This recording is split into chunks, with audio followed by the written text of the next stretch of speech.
მოგესალმებით. ძალიან მიხარია, რომ დაინტერესდით ამ თემით და თან ხაზგასმული გაქვთ, რომ ახალგაზრდობიდან, ანუ ბავშვობიდან ამას აქვს ძალიან დიდი მნიშვნელობა.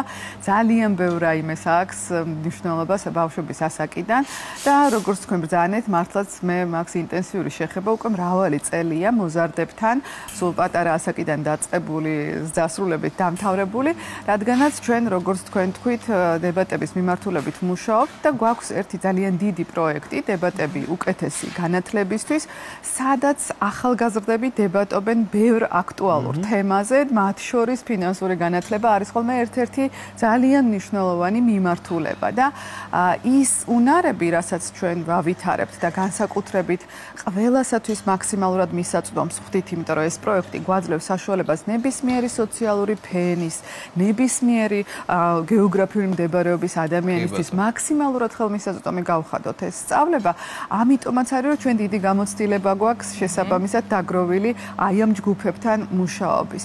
თბილისში მაგალითად დებატების სკოლა, სადაც გვაქვს, რომელიც თბილისის ყველა სკოლის მოსწავლისთვის ღია არის ყოველი წლის დასაწყისში, მინდა გითხრათ, რომ მთელი წელი ემზადებიან ხოლმე მოზარდები იქ მოსახვედრად, იმიტომ რომ სწორედ ისეთ უნარებს ინვითარებენ, რაც მათ მთლიანად სრულფასოვანი პიროვნების ჩამოყალიბებაში ეხმარება, რასაც არაერთი კვლევა ადასტურებს და ამავდროულად გვაძლევს სწორედ იმის საშუალებას, რომ მშობლებისგანაც გავიგოთ ხოლმე ბევრი საინტერესო რამ, თუნდაც ფინანსურ საკითხებთან დაკავშირებით მათგან, როგორ იცვლებიან მოზარდები და როგორ ვითარდებიან ისინი და თუნდაც როგორი მხარჯველები ხდებიან, რაოდენ უცნაურიც არ უნდა იყოს. დიახ, აი ხო, დებატების სწავლებას რაც შეეხება, ჩვენ ინტენსიურად მუშაობთ მე-7 კლასიდან ზემოთ და ზედაზღვარი არ გვაქვს, იმიტომ რომ სკოლის ასაკში სტუდენტობის პერიოდში და შემდეგ დასრულებთანაც სხვადასხვა პროფესიის ადამიანებთანაც და რაც შეეხება თვითმშობლებთან მუშაობას ან თავად ამ ტექნიკების ინტეგრირებას, უკვე ჩვენ ვიწყებთ ეტაპობრივად დაწყებით საფეხურშიც კი აი ამ ელემენტების შეტანას. და არაერთი კვლევა გვაქვს, რომელიც ძალიან ბევრ საინტერესო რაღაცას ამოატივტივებს ხოლმე მოზარდებში. რა შეცდომებს უშვებენ ხოლმე მშობლები ძირითად შემთხვევაში? დიახ, აი ზუსტად მის თქმა მინდოდა, სადაც ჩვენ აღმოვაჩენთ ხოლმე ისეთ რაღაცას, რომელიც ჩვენც კი გვაოცებს და საერთოდ არ მოველოდით. თუმცა ვიკვლევთ თითქოს დებატების სწავლების გავლენას მხოლოდ ხო მოზარდებზე და ამასაც გვაძლევს სწორედ ეს ჩვენი პროექტი დებატები უკეთესი განათლებისთვის, აი სახელწოდებასაც იმიტოს ვახავს ამის საშუალებას. რა არის ყველაზე მთავარი და მნიშვნელოვანი, რაც ამ დროს ჩნდება ხოლმე და რას ვურჩევთ ჩვენც მე როგორც ფსიქოლოგები მშობლებს. ეს არის აღზრდის გარკვეული ტაქტიკები, რომელზეც როგორც კი ასაკს გვეკითხებიან, უკვე სხვა ასაკს, რომ რა დროიდან უნდა დავიწყოთ, ფულზე საუბარი, ფინანსურ გარკვევაზე საუბარი, უმეტესად თითქმის ყველა მშობელს აქვს მოლოდინინ, რომ ეს უნდა იყოს ისეთი ასაკი, როდესაც უკვე ბავშვს კარგად აქვს გააზრებული ცნებები, მინიმუმ ფული რას ნიშნავს და ასე შემდეგ. კი, სინამდვილეში კი და მეცაც გეტყვით კიდევ უფრო პატარა ასაკიდანაც კი, იმიტომ რომ როგორც ამბობენ, აღზრდა იწყება ჩასახვის მომენტიდან და ეს ასეც არის ყველა მიმართულებით. მაშინ მნიშვნელოვანია ალბათ ამ ასაკში რა ფორმით მივაწვდით ხო ამ ინფორმაციას. ეს ცნობილი კითხვა, რომელსაც ყველაზე დიდ სპეციალისტებს და გენიოსებს უსვამდნენ ხოლმე, რომ როგორ ავუხსნათ, რომ აი როგორ უნდა განიკარგებოდეს ფული, ან რა დატვირთვა აქვს საერთოდ ფინანსურ რესურსებს ჩვენს ყოფაში და ცხოვრებაში და როგორც წესი, სხვადასხვა განსაკუთრებით ფსიქოლოგებთან ხშირად მიდიან ხოლმე მშობლები აი ესეთი შეკითხვით, რომ აი როდიდან უნდა ვუპასუხო, ან რა ტიპის კითხვებზე შემიძლია ამომწყრევად უპასუხო ან ნაკლებად და აქ ერთი უნივერსალური რამ არის. თქვენ უნდა უთხრათ და აუხსნათ იმდენი, რამდენიც იცით თქვენ. აქ არავითარ შემთხვევაში არ უნდა დაიწყოთ ფიქრი, რომ მან ეს იცის, არ იცის, ესმის, არ ესმის. თქვენ რამდენიც იცით იმდენი, მაგრამ ძალიან მნიშვნელოვანია, როგორ მოვიქცევით ჩვენ ფულთან დაკავშირებით, როდესაც ბავშვის აღზრდას ეხება საკითხი და აი აქ გვაქვს ხოლმე დიდი სპექტრი ქცევების და როდესაც გამოვადიფერენცირებთ ხოლმე აი ამ ფინანსურ ურთიერთობებს, სინამდვილეში ესეც ამოგლეჯილი მომენტია ჩვენი ბავშვთან ურთიერთობიდან, რაც აბსოლუტურად არასწორია. აი ამ ფინანსურ დამოკიდებულებებს ვაყალიბებთ ჩვენი აღზრდის სტილიდან გამომდინარე და არა ისე რომ ცალკე განყენებულად ეს არსებობდეს და ეს ყველაფერი ურთიერთდამოკიდებულია ერთმანეთზე და აი მაგალითს მოგიყვანთ. მაგალითად, ყველაზე ხშირად რაც ხდება ხოლმე. უმეტესწილად მშობლებს განსაკუთრებით აქვთ განცდა, რომ და ეს ლოგიკურიც არის გარკვეულწილად, ხო? იმიტომ რომ ეს ფული არის ერთეული, რომელიც იზომება და რომლითაც ბევრი რამ მოიპოვება, ხო? ანუ ესეც ფაქტია და ამას ვერ გავექცევით, ხო? ამიტომ ხშირად მშობლებს აქვთ განცდა, რომ მათ აქვთ არაჩვეულებრივი საკომპენსაციო საშუალება ფულადი რესურსების სახით, რომ დააბალანსონ თავისი ურთიერთობა შვილებთან. იქნება ეს მშობლების შემთხვევა, რომლებიც მუდმივად დაკავებულები არიან და ფიქრობენ, რომ აი სამაგიეროდ სხვა რაღაცით ვაკომპენსირებ და ეს ფინანსურად რაღაცაში გამოიხატება. არიან მშობლები, რომლებიც განქორწინების შემთხვევაში მთლიანად კონცენტრირდებიან ამ მიმართულებით და ფიქრობენ, რომ ახლა ყველაფერს გავაკეთებ იმისათვის, რომ მე ფინანსურად უზრუნველყო და ამით ვაკომპენსირო ესა თუ ის ხარვეზი, ტკივილი თუ დანაკლისი, რაც შეიძლება ჩემს შვილს ჰქონდეს და მესამე ასევე ყველაზე დიდი კატეგორია არის ემიგრაციაში მყოფი მშობლები, რომლებიც ასევე ფიქრობენ, რომ აი თუ მე დასაწყისში განსაკუთრებით, თუ მე წავალ და უკეთ ვუზრუნველყოფ ჩემს შვილს ფინანსურად, ის უკეთ იქნება. მინდა გითხრათ, რომ ნებისმიერი შემთხვევა, რომელიც არ უნდა ავიღოთ, მაინც მიდის ისეთი აღზრდის სტილთან, რომელიც არ არის ჯანსაღი.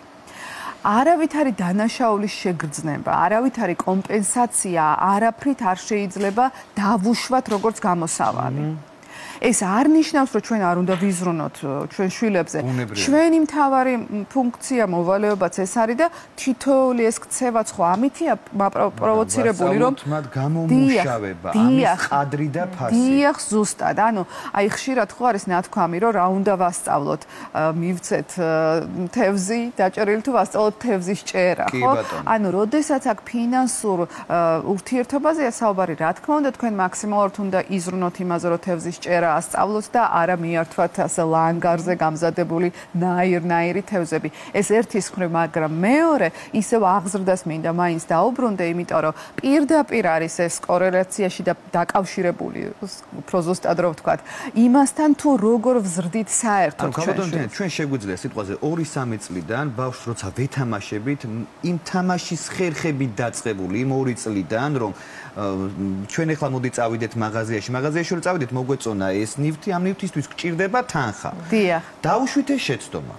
გაიზარდა ბავშვი, გახდა 5-6 წლის ვართ მაღაზიაში და როგორც იციან ხოლმე, მინდა და არ აინტერესებს და ესე დროს ხალხურ მდგომარეობაში ვარდებით, შენ აღარასოდეს ჩემთან ერთად აღარ წამოხვალ, როგორც ხდება ხოლმე. მეორე უკიდურესობაში ვარდებით. ფაქტის წინაშე რა ვშვებით. დიახ, აქ ურთულესია რეცეპტი მოგცეთ, მაგრამ როგორც წესი მაინც ამას ეძახიან ხოლმე ეგრეთ წოდებულ გათამამებულ ბავშვებს, რომლებიც თავისუფლად აწყობენ ისტერიულ ქცევას, საერთოდ მიღებულია, რომ ასეთ დროს უნდა იგნორირება გაუკეთოთ, რაც ქართულ საზოგადოებაში ძალიან ჭირს ხოლმე და თუ დააკვირდებით სხვა ქვეყნების საზოგადოებას, იქ ასე არ ხდება და უფრო თვალშისაცემია, იმიტომ რომ იქ სადაც აი მაგალითად მაღაზიაში, იქ სადაც სრული სიწყნარე და წესრიგია, უცბად შეიძლება ვიღაც ბავშვი გაუთავებლად კიოდეს და მშობელი ამას არ იმჩნევდეს და არც გარშემომყოფები და ეხლა საქართველოს წარმოიდგინეთ გავს რამე რომ მოხდეს, ყველა მოგმარდება. რა ბავშვი რა დღეშია და სხვა მშობლები ხვები მოვლენ და ისინი უყიდიან დამერწმუნეთ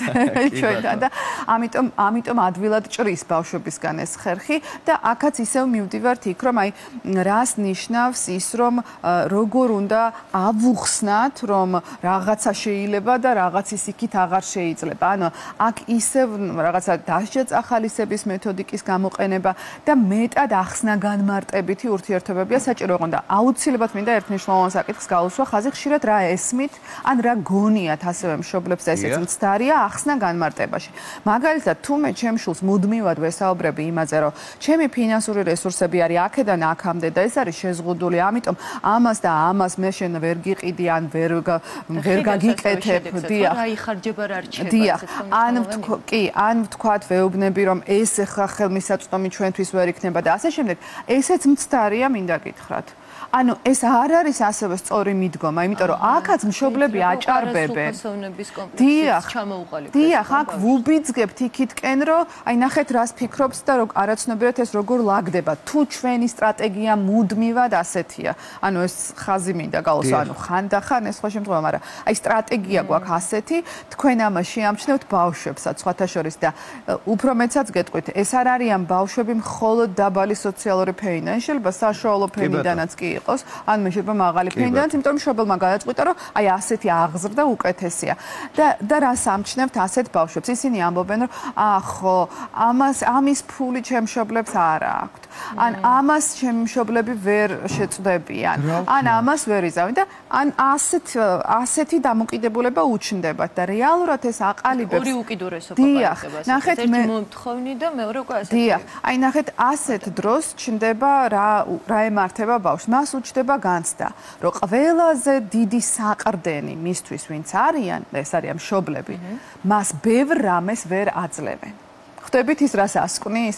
ეს არ არის დაკავშირებული რაღაცა ჭიქასთან ან რაღაცა გართობასთან. ის სხვანაირად აჯამებს, ასე ვთქვათ, ამას თავის თავში და ასე ფიქრობს. ამიტომ არც ამ მხრივ გადაჭარბება არის მიზანშეწონილი და არც იმისი, რომ აბა რა გინდა მითხარი და მე ყველაფერს გაგიკეთებ, ან და მას არ კონდეს ოქროს შუალედი და ზომიერება. მაგრამ ნახეთ, საერთოდ ტაქტიკა პატარა ასაკში იმაზე საუბრის, რომ მე არ შემიძლია, შენ უზრუნველყო, აბსოლუტურად არასწორია. მე უნდა გაგაგებინო, რომ მაგალითად ყველაფრის მოპოვება კარგი არ არის. მე უნდა ვიზრუნო, რომ შენ ჰედონისტური მიდგომები არ ჩამოგიყალიბდეს, ანუ კარგად რომ აუხსნათ მაყურებელს, ეს ნიშნავს ყველანაირი სურვილის დაკმაყოფილების და ყველანაირი, როგორ გითხრათ, ახირების დაკმაყოფილების სურვილი არ უნდა გაუჩნდეს. მაგრამ მეორეს მხრივ, მე უნდა ვიცოდე, რომ რაც კი რაიმე ბაზისური მე მჭირდება, ეს ჩემთვის ყოველთვის ხელმისაწვდომია, ამიტომ ფრაზა მე არ უნდა გავიგო, რომ მე ამის ფული არ მაქვს, ან მე ეს არ შემიძლია. შესაბამისად, ისინი ასეთი ტაქტიკით ბავშვი ყალიბდება პიროვნებად, რომელსაც აქვს განცდა, აი ამ თქვენაც ბრძანეთ ფულის ყადრის, ასე ვთქვათ, და აქვს განცდა იმისაც, რომ უნდა გადაანაწილოს საჭიროებების მიხედვით და იქვე სხვათა შორის გაგიკვირდებათ და კვლევები აჩვენებენ, რომ დიდი კორელაცია დახმარებისაც ასეთ დროს. ანუ თუ მე ვიცი, რომ მე რა არის მნიშვნელოვანი ცხოვრებაში და რა თქვათ ფუფუნების საგანი, ან რა არის მართლაც უკვე ახირების დამაკმაყოფილება, ასეთ დროს მე თავისუფლად ხდები გამცემი, სხვების დამხმარე და ასეთადაც ყალიბდები. ამიტომ აღზრდის თვალსაზრისით ეს არის უმნიშვნელოვანესი. ადრეული ასაკიდან ამ თემაზე საუბარს. გონია რომ ამ თემას ჩვენ ადრე თუ კიდევ უნდა მოვუყუროთ აუცილებლად, რადგანაც კიდევ უფრო სხვადასხვა ასაკობრივ ზღვარზე და იმ პრობლემებზე ვისაუბროთ, როდის შეიძლება დამოუკიდებლად ჩამოვაყალიბოთ ბავშვი და რამდენად დიდი როლი მიგვიწვის ასეთ დროს მშობლებს. კითხვა გაგვიჩნდა, რომელსაც საერთო ეროვნულიდან გამომდინარე ვერ გისვამ, ძალიან დიდი მადლობა. მადლობა პირველ რიგში, იმისთვის რომ იყავით ჩვენთან ერთად.